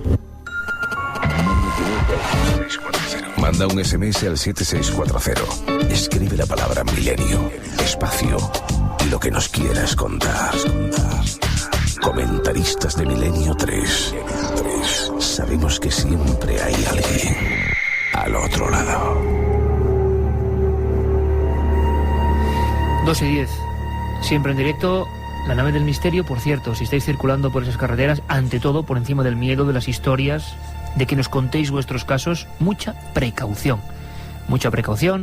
que estas navidades hay que celebrarlas pues todos juntos. Por cierto que, hablando de eso, de los lugares, ¿por qué los cruces de caminos? Antes un amigo daba una interesante nota un tanto macabra, los suicidas desde el medievo, enterrados, decapitados en esos cruces de caminos, los cruceiros de la Galicia profunda. Tenemos la suerte de contar con otro buen amigo, que es el antropólogo José Luis Cardero, que ha investigado este asunto y el miedo a los aparecidos, el miedo a la noche, el miedo a los caminos. Había una vez un viejo investigador que me dijo: es la prueba del caminante solitario, y me hacía la siguiente propuesta: ir por un camino de noche y encontrarte con alguien que avanza en la absoluta lejanía. ¿Tú qué haces, Carmen? ¿Te apartas? ¿Te das la vuelta? ¿Te cruzas con él? Es una figura sombría que se aproxima. Me escondo. ¿Ves? Es curioso, porque quizás sea un hombre tan asustado, una mujer, como cualquiera de nosotros, pero el entorno, la noche, el hombre es un ser diurno, hace que nos protejamos con ciertas defensas. Sitios marcados, más que por el misterio, por el miedo. Se lo preguntábamos a él. Esos lugares en donde se aparecen suelen ser lugares que tienen unas características especiales, como tú sabes perfectamente. Es decir, son, por ejemplo, los caminos, son las encrucijadas, o pueden ser, por ejemplo, determinados lugares en donde la tierra confluye con el mar, o la tierra confluye con un río, en pantanos, es decir, en lugares que son que tienen unas características especiales, unas características de límite, ¿no? En los años 70 fueron pródigos en apariciones de este tipo. Los periódicos, las radios e incluso las televisiones empezaron a informar de estos viajes interrumpidos que llenaban de terror a personas que no podían explicarse lo sucedido. En España y Argentina se produjeron algunos de los incidentes más célebres y mejor estudiados. Casos que permanecen sin resolver en los amplios y polvorientos catálogos de lo extraño. Casos que nunca podrán olvidar unos protagonistas que han quedado marcados para siempre. Tengo en mis manos este libro, un clásico, tiene casi 30 años, se llama Los hombres de negro y los ovnis. Lo publicó un argentino, bueno, pues siempre divulgador de estos asuntos en su país, Fabio Zerpa, y desgranaba algunos casos que no sabemos tan bien porque en los años 70 se hicieron célebres, tanto en España como en ese país. Encuentros en la carretera, podría titularse este programa. Encuentros con lo desconocido. ¿Tienen explicación? ¿Son mitos? ¿O todo depende de cómo lo interpretemos? Del miedo que uno puede sentir dentro de un vehículo. En el fondo dicen los psiquiatras y los psicólogos que el vehículo es como una especie de prolongación de nuestro yo, de nuestro propio hábitat de nuestro hogar y nos sentimos también intimidados. Hay un caso que es muy especial, que quiero que conozcáis. Todo un clásico. También ocurrió una noche como estas, y estoy seguro que se sienten muy identificados todos los amigos camioneros que ahora mismo nos escuchan en cualquier ruta. En este caso nos vamos al año 1973. En su día se habló del encuentro cercano mejor estudiado de todos los tiempos. La historia de Dionisio Yanca. El domingo 28 de octubre de 1973, Dionisio Yanca emprendió viaje desde la ciudad en la que vivía, Bahía Blanca, hacia Río Gallegos, ya que debía transportar materiales de construcción con su camión. Hacia las 12:30 de la noche, Yanca se dirige hacia una estación de servicio para llenar el depósito de gasolina y se da cuenta de que la rueda trasera derecha de su camión le falta aire, pero decide seguir y cambiarla más tarde en el camino. 1 hora y media después, y aproximadamente a unos 19 kilómetros de Bahía Blanca, para el camión en el arcén de la carretera para cambiar el neumático. Observó una luz amarillenta a unos 2000 metros de distancia. Pensando que se trataba de otro automóvil, continúa con su tarea. Pero de pronto, esa luz amarilla se detiene justo detrás de él. Dionisio se queda paralizado y siente que alguien le está cogiendo por la espalda. Cuando logra levantarse, ve a 2 hombres y a una mujer pegados a él y observa cómo le agarran 2 dedos y hacen en ellos un corte. A partir de ahí no recuerda nada más, solo que 48 horas después se despertó en el Hospital Municipal de Bahía Blanca. Posteriormente, y tras ser sometido a hipnosis y después al suero de la verdad, lo que recuerda es a unos seres descendiendo de una especie de haz de luz compacto. Se le acercan y con una especie de bisturí le hacen una incisión en los dedos. Después lo introducen en una nave. Lo que Yanca describe es a una mujer que le examina, ve por una especie de mampara el cielo estrellado. También observa como unos cables o mangueras flexibles salen de unas compuertas situadas en la parte inferior y van a parar a un poste de alta tensión. Más tarde se comprobaría que efectivamente ese poste aparecía roto en el lugar de los hechos. Observa de nuevo a la mujer, en esta ocasión poniéndose un guante negro con 5 punzones en la parte de la palma y haciéndole una incisión. El corte, efectivamente, aparece en el cuero cabelludo del camionero, que además muestra un hematoma. Transcurrida una media hora, ve que se abren las compuertas y es depositado en tierra mediante el haz de luz en la carretera. Un coche lo traslada y se despierta en el hospital.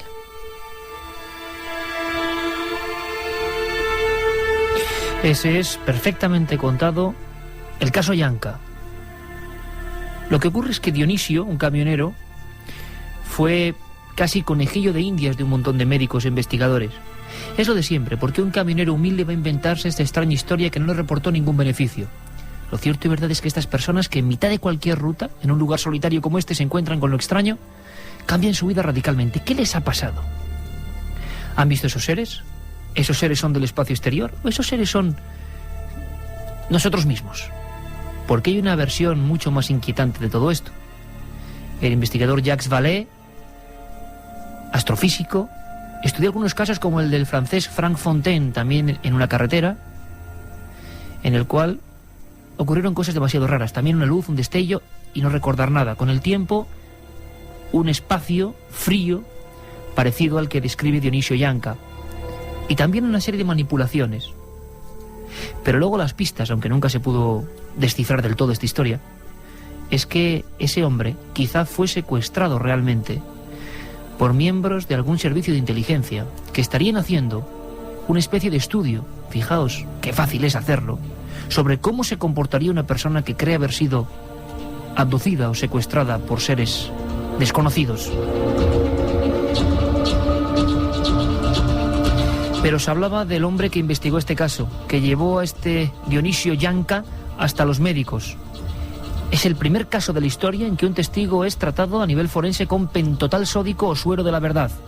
Y nos lo cuenta él, Fabio Zerpa. le mostraba los test psicológicos de este hombre, que tenía muy escaso nivel de coeficiente mental, no podía inventar todo lo que nos contó a 9 médicos argentinos. Puse a médicos junto conmigo a investigar, y por primera vez también, además de las 16 sesiones de hipnosis que le hicimos a este simple camionero que tenía 25 años y que tenía un coeficiente mental muy escaso, le hicimos hipnosis, 16 sesiones de hipnosis, y le hicimos por primera vez en el mundo, porque había colocado un médico forense, un médico de una policía de un país, que le colocó pentotal sódico, es decir, el suero de la verdad. Nosotros le dimos 3 inyecciones de pentotal sódico y volvió a repetir exactamente lo mismo de las 16 sesiones de hipnosis. En cualquier lugar, una luz y apenas unos recuerdos. Dionisio Yanca, poco a poco, como ocurre en muchos casos, empieza a interiorizar su propia historia. Y como es lógico, tras ser visitado por médicos, por forenses, y que nadie le dé una explicación a lo que le ha ocurrido, acaba convencido de que es una especie de elegido de seres del cosmos. ¿Quiere decir esto que Dionisio Yanca estaba loco o que se volvió loco después de la historia? Ha ocurrido en muchos casos. La experiencia, el shock es tan fuerte, yo creo que algo ocurre, pero después el criterio se desmembra, se creen cosas de las que no hay pruebas, y las personas acaban imbuidas en una especie de psicosis. El propio Zerpa, que llevó a este hombre ante los médicos, que hizo una serie de pruebas, cree que hoy, 32 años después del caso de Bahía Blanca, este hombre ha perdido sus cabales. Con los test psicológicos que teníamos, hicimos electroencefalogramas. Para mí, en este momento, y para nosotros, ya no es un buen testigo. ¿Sabe por qué? Porque ahora piensa que es un hombre llamado por los extraterrestres que vinieron a contactarse con él y se siente un poco de Dios. Y ahí es cuando nos equivocamos. La pregunta sería, ¿cuántos de estos hombres y mujeres que se encuentran con lo extraño en cualquier carretera, pues han visto algo realmente? Algo que les ha cambiado la vida y luego no han sabido interpretarlo. Vamos a escuchar ahora qué dicen nuestros amigos en el 7640. Quizá ellos tengan una opinión mucho más cercana a la realidad.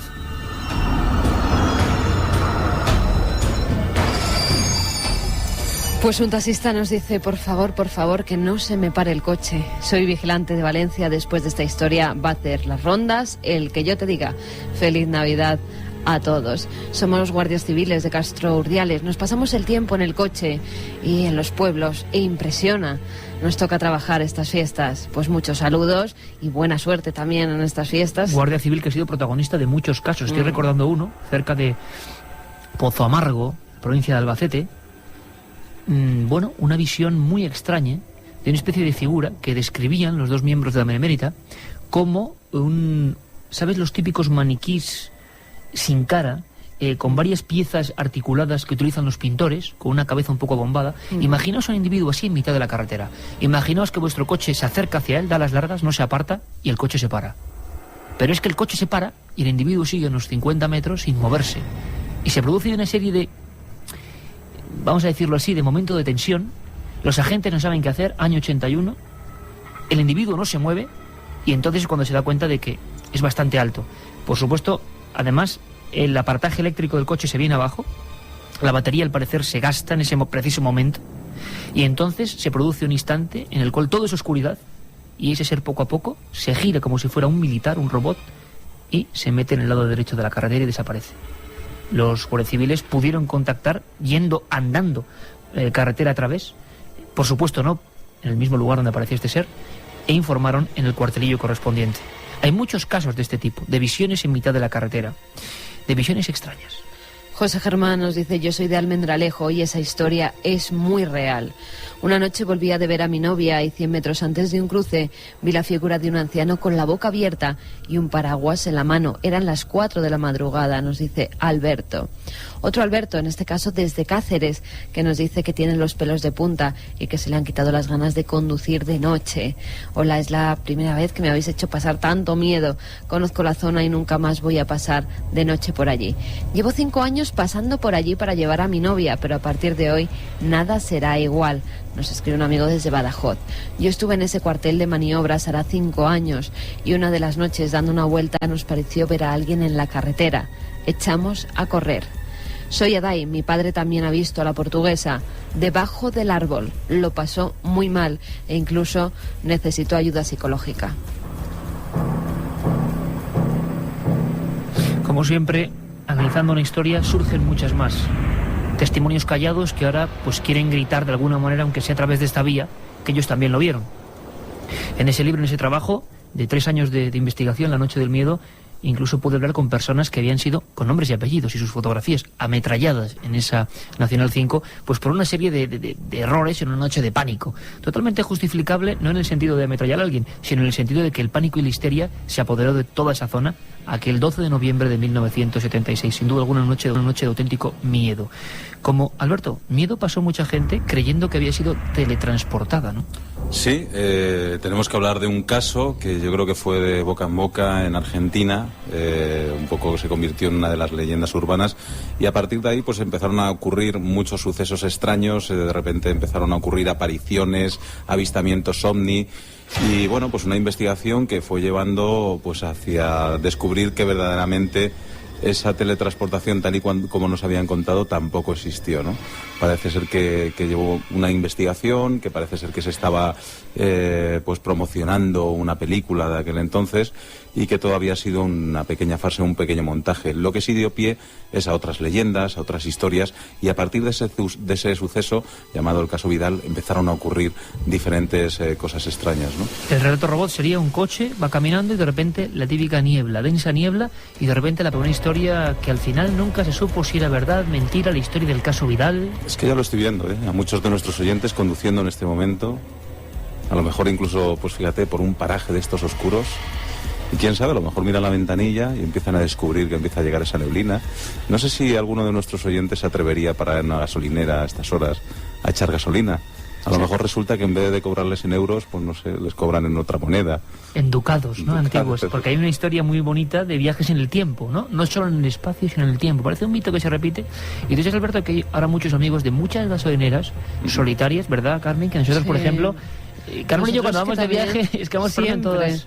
Y además por la noche, casi siempre viajamos también de noche por esas carreteras. Fíjate, yo voy a mandar un abrazo hace poco. ¿Dónde fue? Yo creo que por Tarancón o algún sitio hacia el sur de España. Nos decían que eran devotos de Milenio 3, pero también en la Sierra de Urbasa. ¿Te imaginas qué lugar?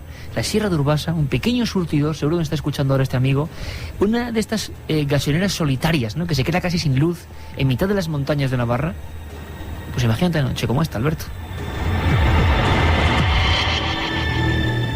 Bueno, reportaje ideal para un día como hoy. Sí. Mucha gente está viajando, ¿no? Ante todo, precaución, eso sí. Y además, como tú decías antes, siempre la misma historia. Un coche, aparece niebla, despiertan, ha pasado pues a lo mejor 48 horas, 24 horas, y han recorrido una cantidad increíble de kilómetros, empiezan en otro, o despiertan en otro sitio, ¿no? En el caso de este caso Vidal, despertaron al cabo de 48 horas, era de día, ellos vieron que su coche... Cuando salieron fuera empezaron a mirar, estaban en un paraje inquietante, extraño para ellos, vieron que el coche estaba totalmente como si hubieran pasado un soplete por el coche y lo hubieran prácticamente oxidado toda la pintura, y descubrieron, pues eso, preguntando a la gente, el motor funcionaba, arrancaron el coche, empezaron a preguntar a la gente y todo el mundo diciéndoles que estaba en México, ¿no? Llegaron, se supone, o cuenta la leyenda, que llegaron incluso al consulado. Pues pidieron varios testigos, llamaron a sus amigos que se habían encontrado con ellos en la carretera, con lo cual todo era una historia muy inquietante. Lo que pasa es que luego hay un sector crítico que dice que pudo ser la maniobra de publicidad de una película que además generó una moderna leyenda urbana que se fue copiando en todos los países de habla hispana. Siempre era pues un coche que sale de Granada y aparece en Lima, un coche que sale de Guatemala en cualquier punto de ese país y aparece, pues, por ejemplo, en Barcelona. Eran viajes transoceánicos y parece que se generó esa leyenda urbana, sobre todo porque luego cuando se ha ido a averiguar muchos de los testimonios no existen, ¿no? Sí, y además también incluso se cree que esa posible investigación de esa película también fuera también una leyenda, con lo cual siempre se queda ahí ese misterio dando vueltas y no se sabe muy bien en qué ha acabado, ¿no? Alberto, muchas gracias. Nada. Y buen viaje. Igualmente.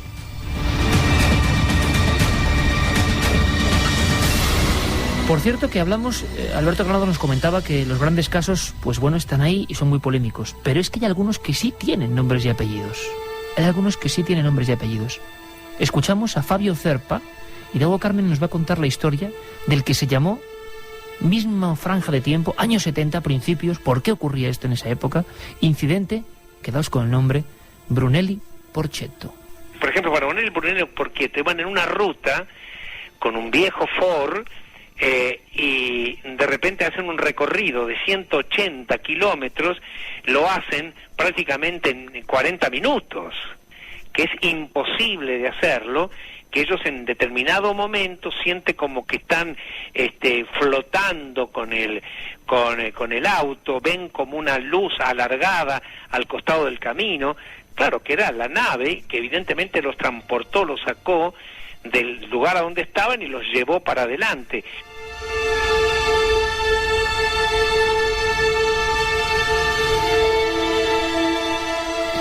Carmen, tienes ahí el expediente para que todos los amigos en esta noche de viajes y de viajeros lo conozcan. Brunelli Porchetto. El 16 de julio de 1972, Brunelli y Porciello, que residían en Córdoba, en Argentina, se desplazaban con su coche, un Ford Falcon modelo 68, a la ciudad de Balnearia para asistir a una reunión con viejos amigos. Tras la cena y el posterior baile, donde hay que indicar que no bebieron nada de alcohol, terminó a las 2:30 de la madrugada. Los dos hombres volvieron a coger el vehículo para regresar a su domicilio.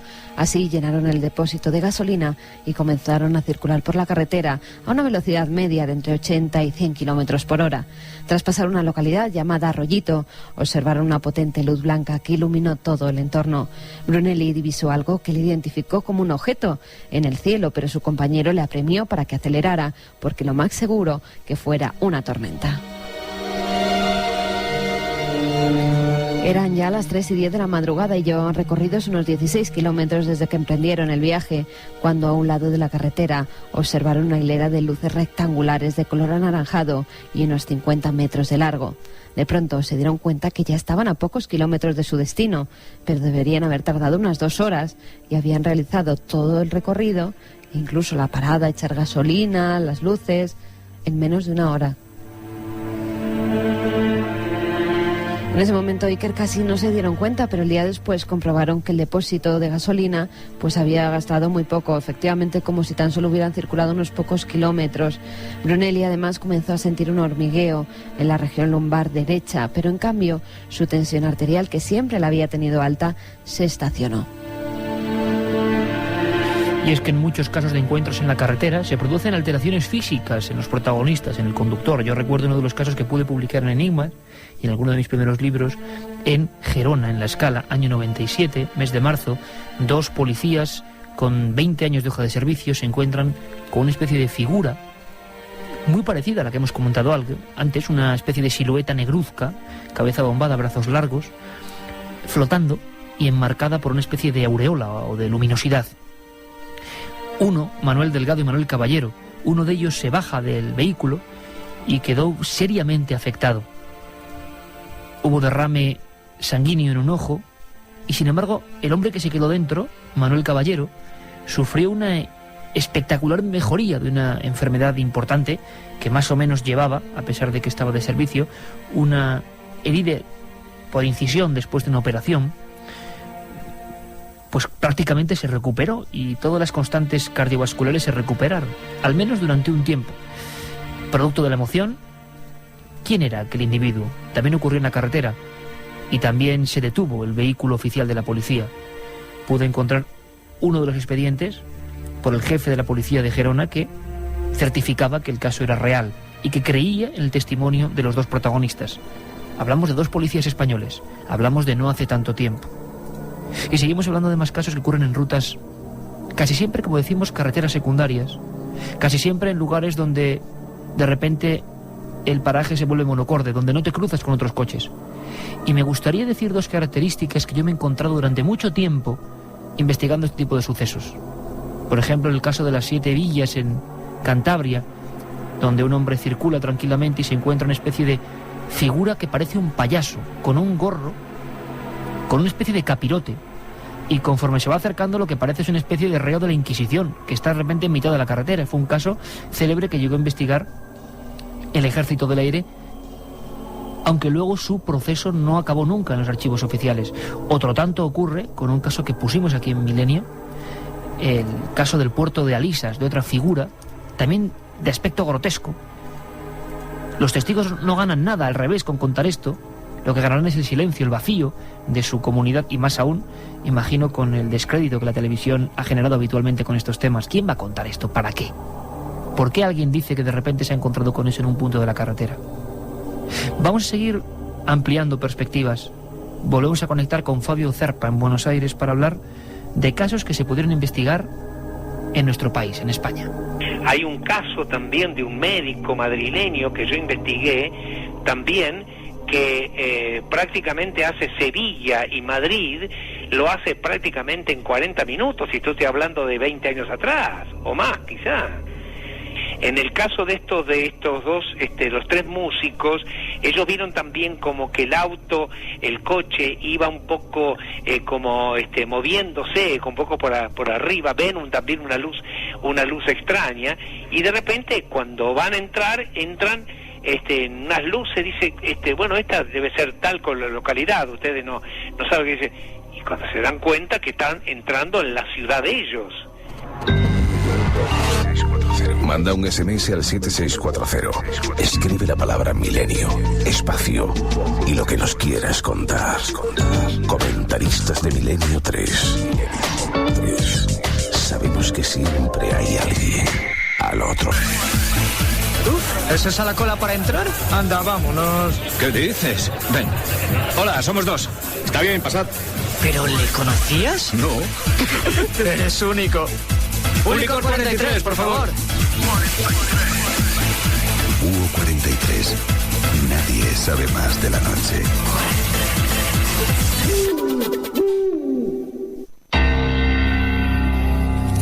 ¿Sientes la necesidad de contactar con alguien del otro lado? Milenio 3, Cadena SER.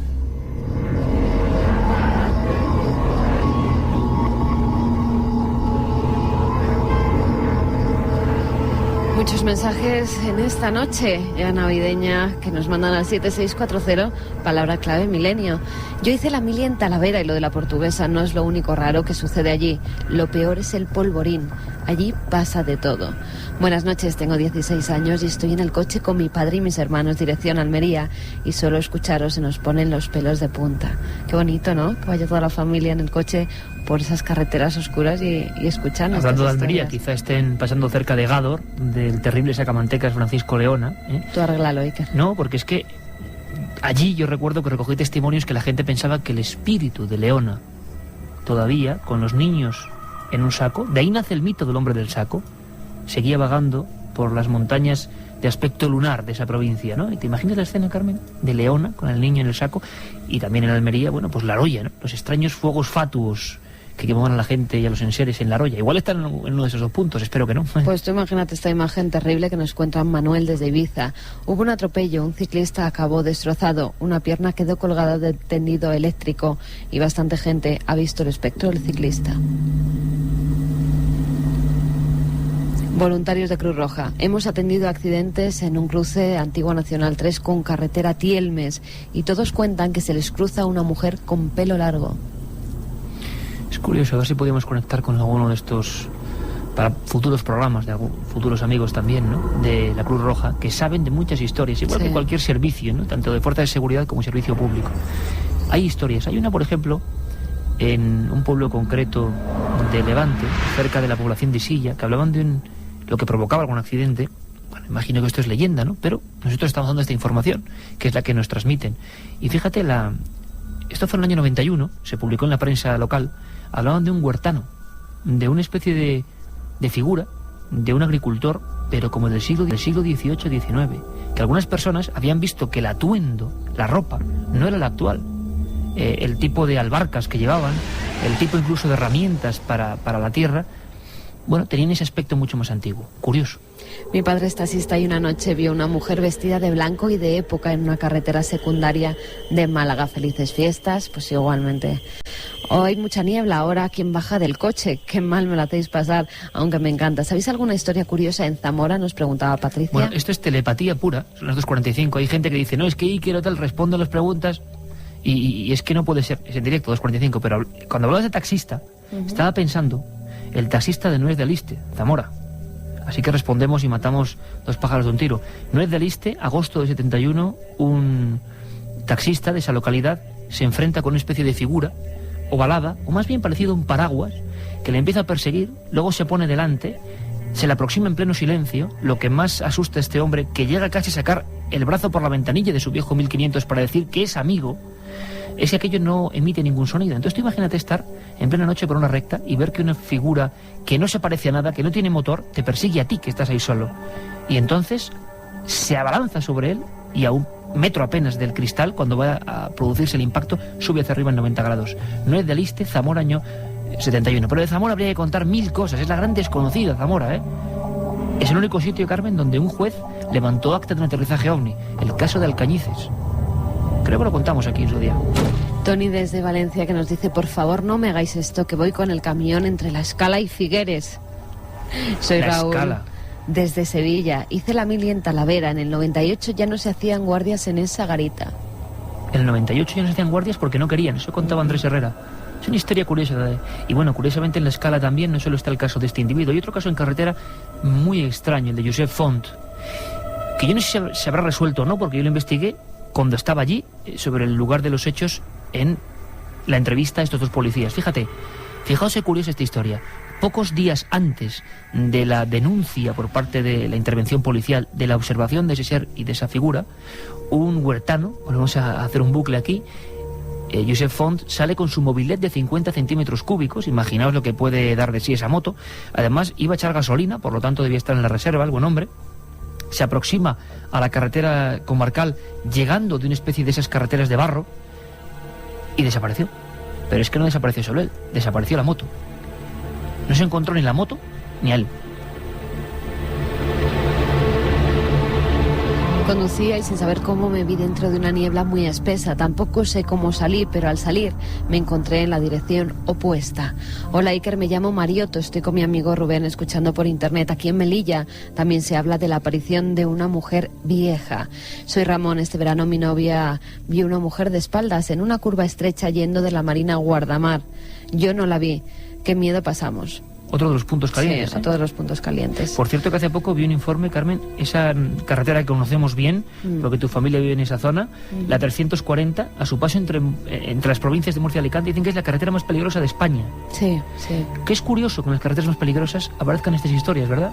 Sí, además, bueno, además en esa carretera, justamente entre la Marina y Guardamar, es un punto donde continuamente hay accidentes. Y que en ese punto, además, es donde todos los testigos que hemos podido contactar con ellos han visto esa figura de una dama blanca. Es curioso porque decíamos que muchos de los casos de teletransportación, de supuesta teletransportación, es un tema muy complejo, quizá intervengan muchos factores.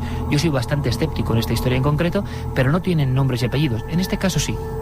Cuéntame, Carmen, la historia Muñoz Jurado. El 26 de diciembre de 1976, en Córdoba, se produjo un hecho insólito. Francisco Jurado, de 23 años y empleado de banca, y Pedro Muñoz, de 31 y gerente de un banco, se desplazaban hacia Granada, como hacían a diario, cuando algo hizo que su vida cambiara. Hacia las 5:30 de la mañana cogieron el coche y se dispusieron a conducir por la carretera que une Córdoba y Granada, la 423. Iba cada uno pensando en sus cosas cuando el más joven gritó «¡La luz!». Ambos observaron cómo detrás de un monte que se hallaba a la izquierda del conductor había una intensa luz blanco-azulada. Aquella luminaria poco a poco se fue acercando y en ocasiones el conductor se asustó porque parecía que iba a cortarles el camino.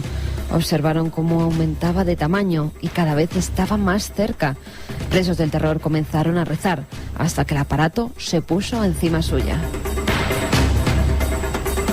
Vieron cómo se balanceaba sin emitir ningún tipo de sonido y tras tenerlo a unos 3 metros de distancia decidieron hacer un rápido giro, dar la vuelta hasta que por fin lograron perderla de vista. Llegaron al domicilio y allí narraron el suceso a sus familiares, que se percataron de que ambos chicos tenían sus cabellos imantados. Días después comprobaron que se habían vuelto más sensibles al frío y al calor. Observaron en su dormitorio pequeñas luminarias que revoloteaban sobre sus cuerpos y los de sus parejas. Todos estos síntomas se fueron debilitando con el tiempo, pero lo que no podían controlar era un sueño que se repetía todas las noches. Una carretera, una solitaria y oscura carretera en la que se adentraban para no salir nunca de ella. Y es que lo extraño, el fantasma, el aparecido, sigue siendo un gran tabú, y sobre todo cuando aparece en nuestra ruta, en nuestro camino. Nos lo cuenta el antropólogo José Luis Cardero. Dicen los estudiosos que los fantasmas, las apariciones, rompen un poco el equilibrio de la cronología, ¿no? Los fantasmas son como un pasado que no quiere pasar. El fantasma, la aparición, plantea siempre una gran pregunta, y nosotros lo que hacemos es que recibimos los datos y tratamos de interpretarlos, buscamos respuestas para lo que nos preocupa o lo que nos inquieta, ¿no? Y yo creo que esto fundamentalmente es lo que ocurre con las apariciones. 3:10, y ahora nos vamos hasta Cádiz. Un caso que marcó época, salió en la prensa local y coincidió con otros dos, Sevilla, Salamanca y Cádiz. Entre el 20 y el 21 de marzo de 1974 pasan 3 cosas tan extrañas, las 3 en carretera. Un viajante sevillano es perseguido por un objeto extraño, un camionero de Salamanca vive la peor noche de pesadilla de toda su vida por una especie de seres embozados en un traje ceñido que parecían estar excavando algo junto a la carretera. Pero quizá el caso más sobrecogedor, porque se produjo de una forma muy extraña y luego ocurrieron cosas dentro del vehículo, al parecer, fue el del chofer de la Diputación de Cádiz, ni más ni menos, don Cristóbal Muñoz. Marzo del 74, va tranquilamente después de dejar al presidente de la Diputación en su domicilio, una carretera, la oscuridad y alguien que aparece en el arcén. Un autoestopista, alguien que pide ayuda, no, de nuevo esa rigidez, esa especie de figuras que no sabemos por qué, aparecen como si no tuviesen consciencia de que están ahí, como si no nos diesen ninguna importancia, como decía José Luis Cardero, como un pasado que no quiere pasar, que está ahí, que de repente en la coordenada se ha colado de rondón. Pudo entrevistar a este testigo, y además mejor que nadie, nuestro compañero en Cádiz, José Antonio Caravaca. Le escuchamos. Y acercándose al cruce de Rota y Seré, y siempre esto es un detalle muy interesante, puesto los encuentros se suelen producir, sobre todo cuando son en carretera, cerca de un cruce, observa una extraña niebla, una niebla que apenas deja ver la carretera. Extrañado, es un hombre habituado a conducir a altas horas de la noche, pero me comenta que ese tipo de niebla no lo había visto en otras ocasiones, era muy densa, muy espesa, y observa en el lado de la derecha, en el margen de la carretera, un individuo, un humanoide. Él en un principio piensa que se trata de un accidente producido quizás por aquella densa niebla que apenas deja ver nada, pero cuando se aproxima, cuando se encuentra a escasos metros de este individuo, un enorme haz de luz surge desde la cintura. El testigo, Cristóbal Muñoz, sorprendido, intenta girar el volante y de pronto el coche es zarandeado por una fuerza invisible. En ese momento, presa del pánico, pisa el acelerador del coche e intenta salir a toda pastilla de allí.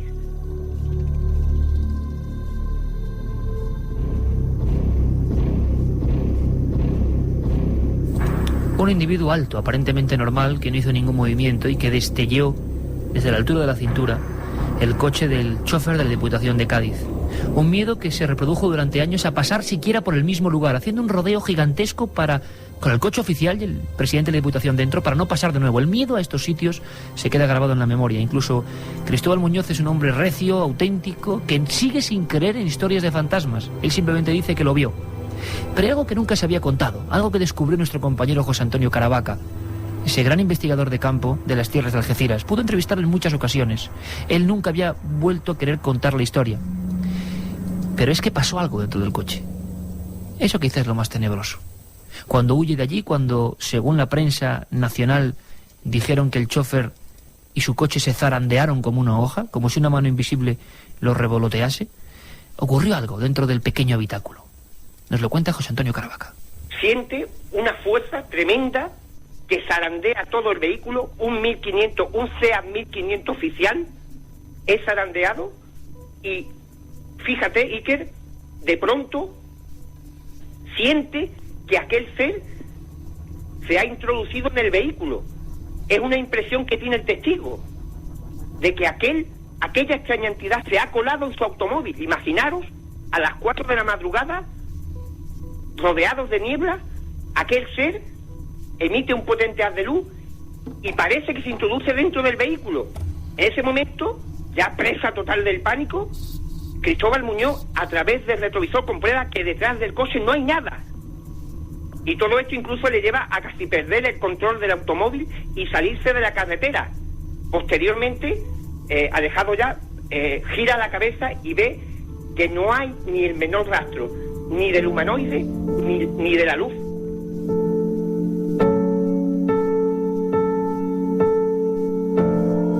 Un hombre rígido ocurrió en otros puntos de España, por ejemplo en las inmediaciones de Záfara en 1968. También el coche sufrió extrañas vibraciones. Un individuo... Por cierto, Alberto, tú haces mucho esa ruta y me estabas comentando que hay una característica especial que desde luego yo no conocía. Sí, es un paraje extraño y además siempre vas acompañado por un lateral por la valla de la base de Rota. Una valla de alambre de unos 2 metros y medio de altura, y yo creo que siempre te van acompañando pues luces curiosas, ¿no? Vas yendo desde Rota hacia Jerez, ves a la derecha esa base de Rota, ves de vez en cuando alguna patrulla por la noche, ves alguna linterna, ves a alguien dentro de esa base, y la verdad es que es bastante inquietante. Y luego pues un poco más adelante, cuando uno se desvía hacia la izquierda y vaya en dirección a Jerez, pues la verdad es que a la derecha también hay una especie como de cuartel abandonado o algo así, que tiene como una garita fantasma, y uno pasa. La verdad es que es una zona un poco inquietante. Pues me acabas de dar un dato muy interesante, porque estos casos como el que escuchábamos antes de la Portuguesa, de Talavera Real, también es una base aérea. Carretera, encrucijada, cruce y visiones cerca de una base. Habría que investigar. Carmen, acabamos con testimonios de los oyentes que hoy desde luego han inundado. Sí, además es que es noche propicia, pero que tengan mucho cuidadito porque hay mucha niebla por toda España, ¿eh? Que vayan con cuidado, despacito, que se llega.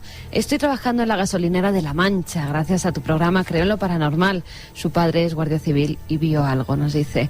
Soy un ingeniero de rosca o técnico superior en movimientos de mercancía. Pues mola esto del teletransporte, a ver si me toca y me libro de un viaje. Saludos. Estaría mal, ¿eh? Soy guarda de un coto de caza en la campiña cordobesa y estoy con el coche en medio de los olivos y solo. Estoy acongojado, pero gracias por acompañarnos. Estoy conduciendo por una carretera secundaria de Huesca dirección Zaragoza, que hay niebla y además estoy en reserva y ya no sé qué hacer. Pues si se te para el coche, llámanos que te mandamos a alguien. Yo estoy pensando ahora en la sensación que tuvo que tener, fuera lo que fuese lo que vio, ese hombre, del chofer de Bollación de Cádiz, Cristóbal Muñoz, cuando durante unos minutos cree que ese individuo está dentro de su coche. ¿Cómo se tiene que pasar, eh? Saludos, yo hice la mili en Talavera y me tocaba recoger los perros en la furgoneta de madrugada y algunos perros no querían entrar en ciertas garitas. Hombre, una de ellas, la de la Portuguesa, se ganó ese nombre, seguro. Soy un guardia civil y con el compañero que estoy ahora de patrulla vimos a un grupo de 4 personas y cuando bajamos no había nadie. Saludos desde Santander. Iker, soy un camionero, estoy a la altura de Manzanares, dirección Madrid, con una noche de niebla muy mala y me tenéis acongojado. Un saludo de Juan Miguel. Hombre, cerca de Manzanares estaba también el tío Garrampa. La historia del tío Garrampa, otro de tantos sacamantecas que actuaban y decían, fíjate la historia, iba en un coche fúnebre. Casi nada. Bueno, tú viviste algo parecido en Toledo, ¿no? Que tuviste una aparición dentro de un vehículo, en este caso era Pedro Espinosa, pero casi te digo sí, mismo. Cierto, Nuestro técnico en exteriores. ¿Y tú también? Pedro Espinosa que de repente, menos lo que ponemos un poco de humor, se apareció como alma en pena, además bastante pálido estaba Pedro, dándonos la mano por detrás, imaginaos, escondido detrás de la furgoneta de la SER entre todo tipo de maletas, y alargó nuestra mano cuando estábamos investigando de noche, imaginaos el susto. Anda, qué menudo equipo. Luego dicen que son valientes. En el puesto de socorro de Puente Genil se escuchaban accidentes que no se producían. Todos teníamos la sensación de que alguien pasaba por la ventana. Lo dejamos ahí con ese mensaje. Alberto, Noel, Carmen, bueno, que paséis feliz noche y mañana aquí nos encontramos pues casi después de cenar, justo después de cenar. Venga. Un abrazo, amigos. Un beso.